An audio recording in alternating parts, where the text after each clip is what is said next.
Welcome back to episode 68 of eCommerce Today.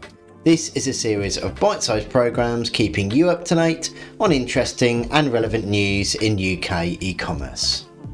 My name's 𝗏𝘗𝘳𝘃𝗲𝗿 and I'm the founder of Developer Connection, the marketplace for professional connections between e-commerce stores and developers across the UK.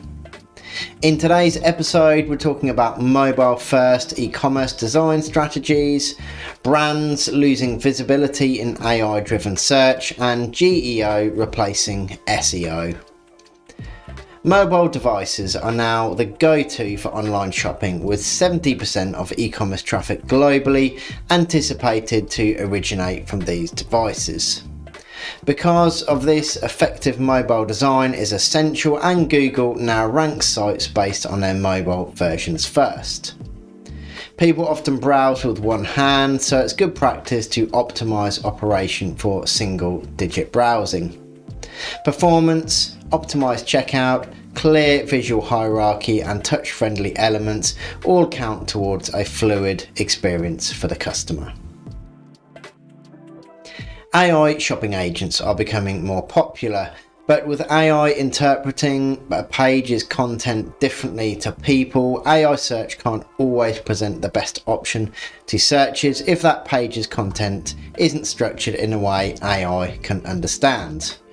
This means that brands are losing visibility in AI-driven search results, with the solution being to think carefully about how to present stored data to both people and machines. And lastly today, with SEO for so many years being a key ingredient to a store's success, the emergence of AI technologies has caused a new tactic, GEO or Generative Engine Optimization, to emerge.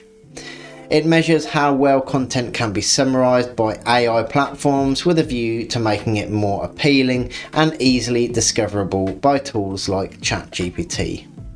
The main difference with GEO is that it prioritizes clear, structured, conversational content. That's it for today's episode. Thank you so much for watching, and please do like, comment and follow me if you enjoyed this video. I'll see you soon for the next UK e-commerce news roundup.